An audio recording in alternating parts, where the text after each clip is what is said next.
Good afternoon, everyone. Thank you for being here this afternoon, taking the time.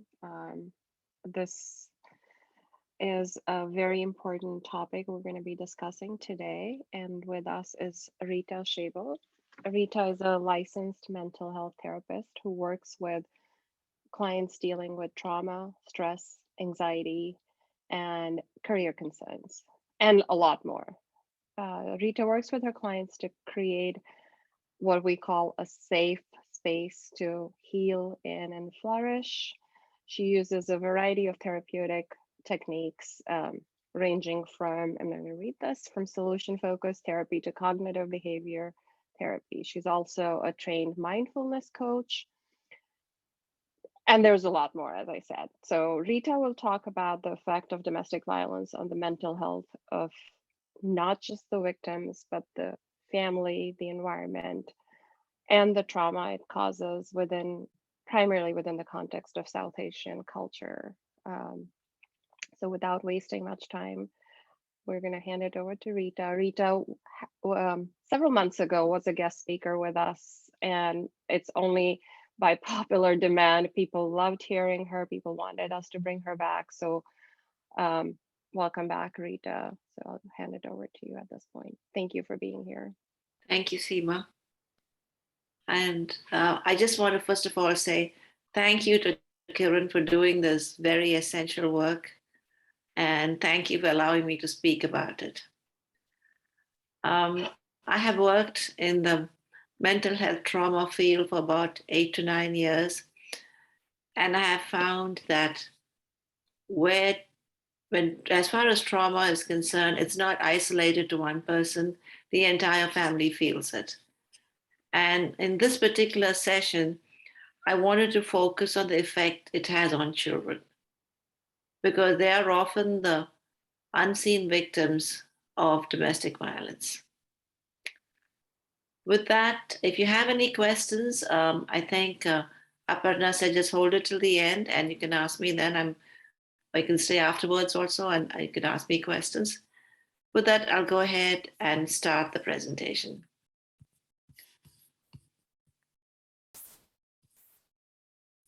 Um, as we said before, it's the effects of interpersonal violence on children. We will cover certain areas. First, I'll show you some statistics on it. And then we will go over how the trauma, and when I say trauma, I'm not speaking about the child getting beaten up. I'm speaking of what happens between the caretakers or the husband and wife, has different effects at different stages. And then we'll speak about some South Asian cultural factors which are very particular to our group of people. We'll speak about some protective factors and finally some resources that you can use. Can I switch the slide?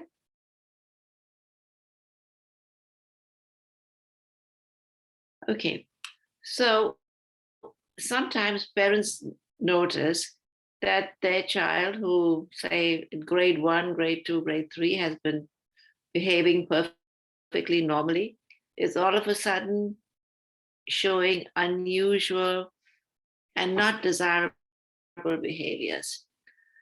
So, for instance, your child, let's say, is reported for bullying or cutting class. Even worse, if he's caught with drugs and then the child is rude to you. And another thing is that they tend to be very secretive. And then you're left wondering, why is this happening? And again, these are behaviors could just be attributed to adolescence and the growing up and the strains of growing up. But also it could be attributed to the behavioral aspects of witnessing violence between their caretakers. And that's the latter part is what we're going to be talking about. You can switch the slide. Some statistics of the children in the US. At least 10 million children, which seems like a very high number, seems to be almost 50% of children, are exposed to at least one instance of a caregiver's violence. Now, again, caregiver's violence does not mean she got slapped or they they disciplined her. Violence is when they say caregivers violence, it's violence that could result in a DPPO. So you know the level of violence that it has to be. So it could be the husband beating up the wife, abusing the wife, emotionally, um, financially. It could also be the reverse. It could be the same thing being done to the husband. One of the big problems about this happening to children is that it affects all parts of their development and generally known as failure to thrive. So they don't grow into their real, mature, wonderful selves because they're seeing this going on in their house. Okay, there are some general effects of seeing or witnessing domestic violence.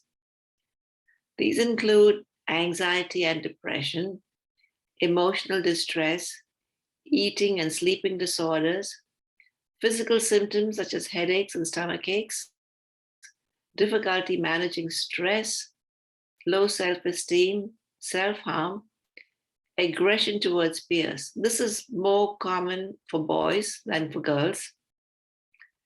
Guilt or self blame for violence, hard time with positive relationships, difficulty with schoolwork, phobias and insomnia, difficulty concentrating. And I also want to mention, just like I said, the aggression towards peers is more common among boys. Anxiety and depression is more common among girls. Go ahead. But the important thing to remember is that all stages of a child's development, from in utero to young adult, are affected. This is not something that happens at one stage and goes away, which is why it's important to catch it at its early phases, because these are lasting effects which the child is carrying through right from when they are born practically to the time they leave your house, or even into the adult stage. Let me look at some of the effects in these particular stages. Effects on child in utero. Of course, there's the physical hurt if the mother is attacked. Drugs or alcohol, usually used by the mother as coping mechanisms for her depression. Malnutrition also brought about by the mother's depression. So these are things which affect actually the development of the child in the uterus. Effects on toddlers. So when they grow up a little bit more, you have developmental problems, eating disorders, and sleeping disorders. This is very common among toddlers because they're at the very vital stage of growing up, and they're learning to eat, they're learning to sleep, they're learning to be independent. And this is a particularly bad time for them to be affected. These problems are manifested in some very clear physical symptoms. And we look at those on the next page. Behavior effects on toddlers. Bedwetting, thumb sucking. I've heard a lot of people speak about the increased crying and whining. The child is is clinging to you. He doesn't seem to be secure and will not fall asleep. Well, will not wake up if he's falling asleep. And when he wakes up, is in an angry mood. Bedwetting also is common. And these are all the effects, again, of seeing the violence between the caregivers. And then we come to school-age children. And these are the more adult sort of effects of violence. Peer relationship issues. They have a hard time making friends. If they make friends, they may pick the wrong kind of person to be a friend with, and they're isolated, and tend to be bullied. Another thing is academic performance. This happens even for the brightest of kids. Your child may have done wonders in kindergarten, and all of a sudden you find that his grades are not up to par. Something is happening, he's upset. Then, of course, emotional stability. This is, of course, the the crying and the whining, again, at school age children too, getting angry very easily, not being able to have self-regulation, which is the ability to control your own emotions, and similar performance issues. Here we come to how these effects are manifested in outward behavior. They don't want to participate in normal school activities.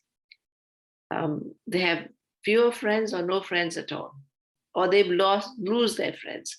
They may have had friends growing up, but all of a sudden they're isolated.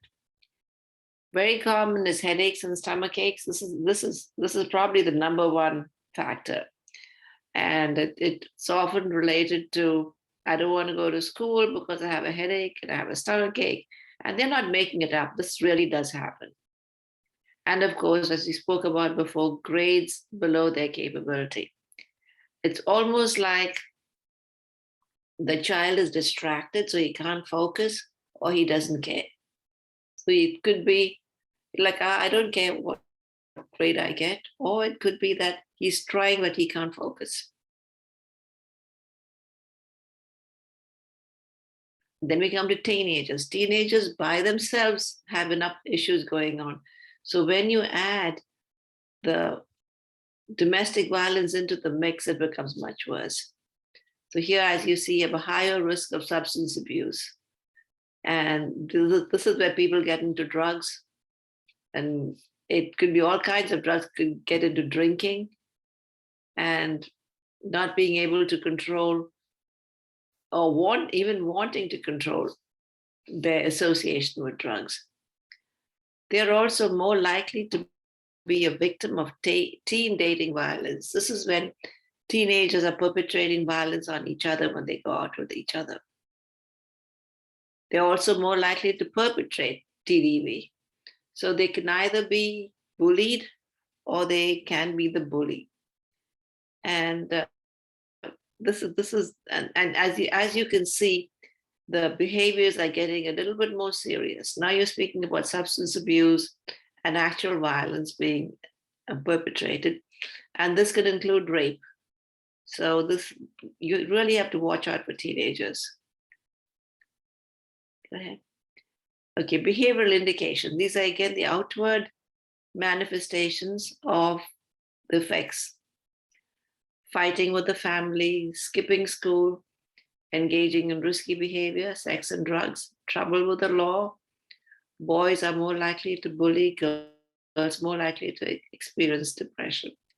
This is, it's almost like a prototype. Almost every client I have whose children are having problems, they have all these, maybe not sex and drugs all the time, and maybe not trouble with the law all the time, but the fighting with the family, skipping school, the bullying, and the depression are very, very common. Go ahead. So if you take all this into account, you'll find out that the single most effect of the long term of witnessing parental abuse is the modeling of inappropriate behaviors. Simply put, they perpetuate the abuser-victim cycle, which you're all familiar with, and they have difficulty forming a mutually respectful relationship. This actually is to me the culmination of what they've been going through. And this is where the cycle gets redone again and again, because they grow up, they don't know how to form good relationship. They end up with somebody who's likely to be an abuser or a victim. And then they perpetrate this cycle, this victim abuser cycle again and again and again. And because they have no idea what is a respectful relationship, how does one have equality in finance and economics and in making decisions in the house. And because they are seeing what their parents do, all children, despite whatever they may say, I'll never do it like my parents, but parents' behavior is a major point of effect on children. And so if they don't see a mutually respectful relationship, they are very unlikely to form one when they grow up and when they date or when they get married. Again, this is not always the case, but it's the majority of the cases. Now, of course, some children, like I said, there are exceptions. They used to be called, I forget, they used to be called like wonder children or something at one time. These were people who lived in the worst kind of circumstances, but they grew to be like top performers. They went out of their way to be top performers. And this is not a common phenomenon, but it does happen. And what is it that makes your child resilient? A solid support system. So if even if the parents are fighting with each other, if they have uncles, aunts, friends they can rely on and speak to about, that is a good support system. High self-esteem. And this is something that the parents can work on. Even if they don't get along with each other, the parents can not easily, I shouldn't say easily, parents can work with the children to let them know that they are wonderful and their problems are not the child's problems, and to keep encouraging the child. Of course, good, healthy relationships are always important. If your child has these, they tend to be more resilient. They tend not to be beaten down by the system. So the question is, how can you help? Well, the first thing is, of course, to make them feel safe, because children under these circumstances do not feel safe. You may want to consider leaving the relationship, because that would be the safest for the child. But I know, especially in our culture, that's not always possible. There are complications with family, friends, and also, there may be visa problems, there may be financial problems. So it's not always possible. So in that case, then talk to your child about healthy relationships. Talk to them about their fears. They often blame themselves. Talk to them about healthy relationships. Talk to them about boundaries so they know that there are certain things you don't do. You don't let a person abuse you. So although they are witnessing it, if you emphasize to them, look, I don't want, and this is surprising, but really if you tell them, look, what you're seeing is not the best of behaviors. And I want you to be in a stage where if someone abuses you, you put a boundary to it and say, no more. It'll help them. Get them a reliable support system. And this could be their schools, their friends. Again, the good thing about, or at least in India, about the South Asian culture is that you have a lot of family and friends available. And so, it may not be the immediate parents, but it could be the sister, the aunt, the uncle who come along, or grandparents who come along to help. And of course, consider getting professional help. Sometimes in the South Asian culture, it is not considered appropriate to get professional help, but I think that is generally changing. Even in India, it's changing.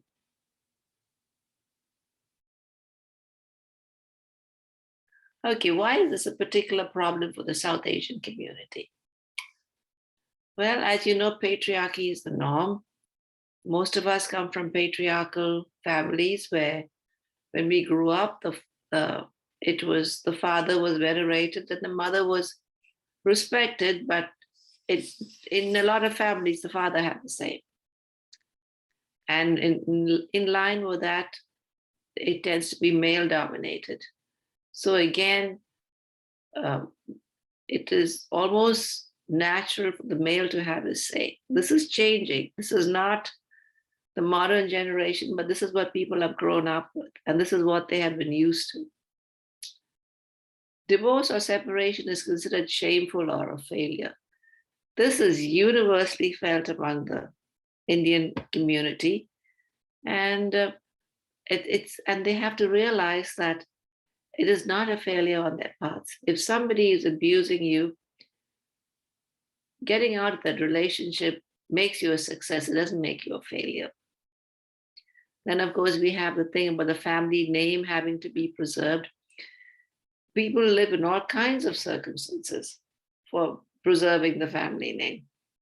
And, there can be the family name cannot be associated with uh, possible strife between the husband and wife. God forbid it should be a divorce. So that's another belief we have. Here's another pernicious belief: the belief that as long as society does not know about it, it will somehow work itself out. So the focus of the parents at this point is on making sure that nobody else knows about it. Yeah, we can work it out. We'll fight over here, and don't tell anything to anybody.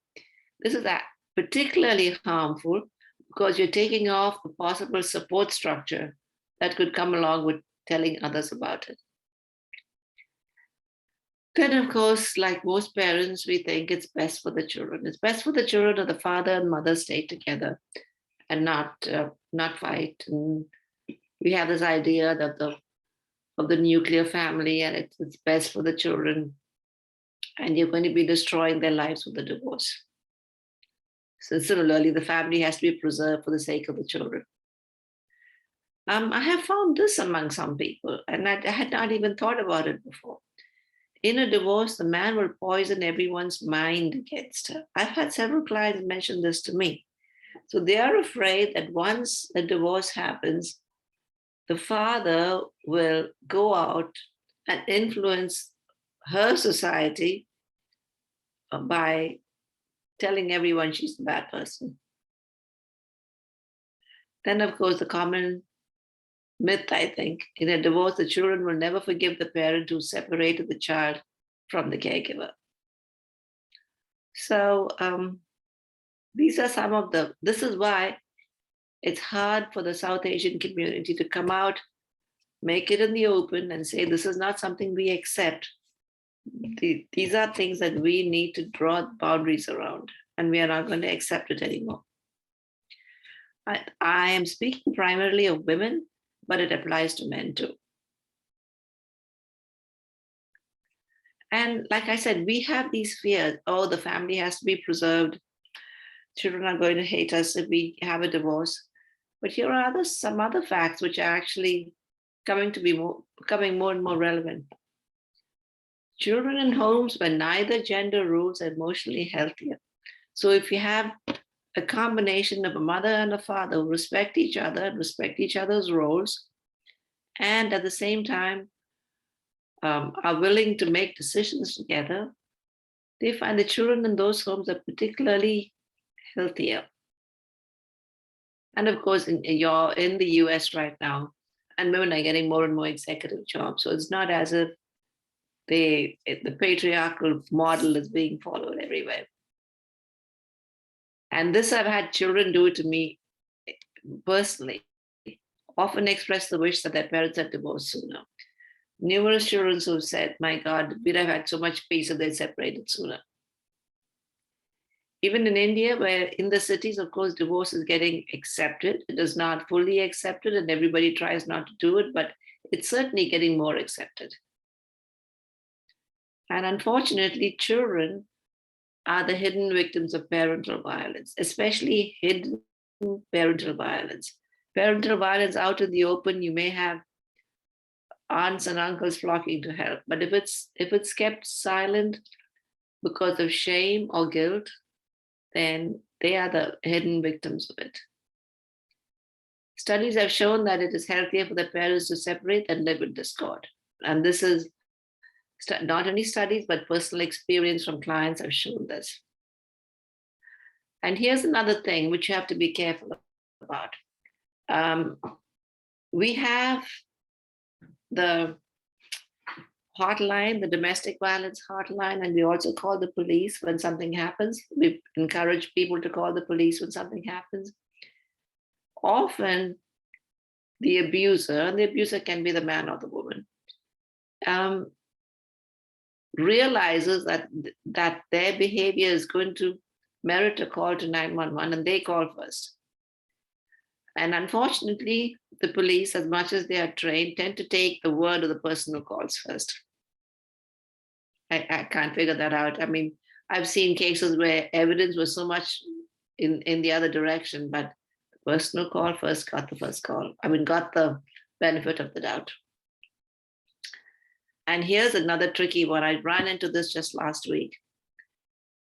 Some judges have ruled that if you do not remove the children from an abusive home, that you are not fit to be a parent, and they will remove the child totally. Last week, I met somebody who was actually imprisoned for child abuse, a felony crime, because the judge said they let the child be in that situation where the parents were fighting and were violent with each other, very bad for the child. And because they did nothing to ameliorate it, took the children away from both of them. In fact, she spent a couple of months in prison, and he was still in prison when I talked about it. This is, of course, an extreme case, but it's getting to be more and more common that the judges are looking and saying, why haven't you done something about it? You were there, you were seeing the child, the effects of the child with parents fighting. Why did you keep him in that atmosphere, or her in that atmosphere? Okay. We've come to the end of it. Basically, these are resources and self-care for children who witness TV. Of course, call 911. CPS may get involved, it probably will if it's a child. But remember, CPS is not really out to get you. At least their express desire is to do what's best for the child. There is the National DV Hotline. And I can't say enough about Kiran and other agencies. If anybody is looking for support, if you go to a place like Kiran, you can see a whole list of resources they have. It's not just telling people about domestic violence. The clients which I've received from Kiran, they have got legal support, financial support, housing support, and it's really marvelous. I credit them a lot for what they're doing. There are, of course, behavioral support agencies for children because their behavior has been affected. So many of these behavioral support agencies will work with the children and try to get them back on track. School counselors are a big resource.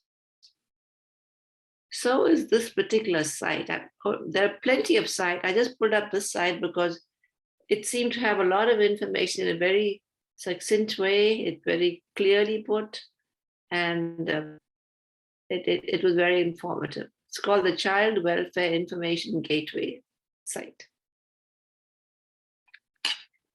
I think, yes. Thank you. Thank you for listening to that. I hope I was able to give you some of the information which I work with and which concerns me. And now I'm just throwing it open for questions. Anybody have any questions?